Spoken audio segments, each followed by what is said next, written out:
Welcome to AP7 AM.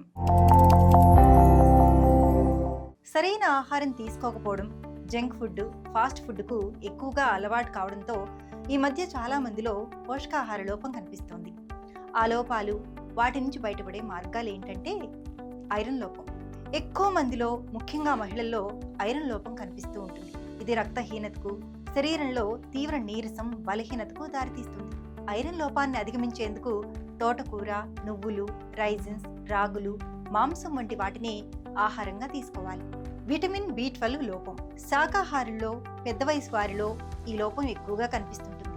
పాలు, పెరుగు, వెన్న వంటి పాల పదార్థాలు ఎక్కువగా తీసుకోవాలి. అవసరమైతే మాత్రలు వాడాల్సి ఉంటుంది.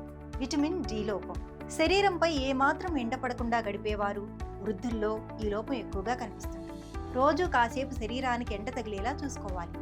విటమిన్ D అందేలా కోడిగుడ్డు, పుట్టగొడుగులు, సాల్మన్ చేపలు, పాల పదార్థాలు ఎక్కువగా తీసుకోవాలి.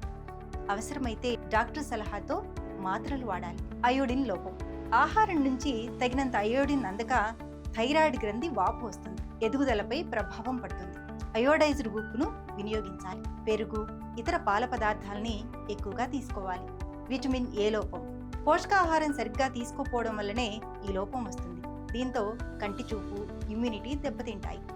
దీని నుంచి బయటపడేందుకు తోటకూర, సజ్జలు, పెసర్లు, చిలకడదుంప, బొప్పాయి, నువ్వుల వంటివి ఎక్కువగా తీసుకోవాలి.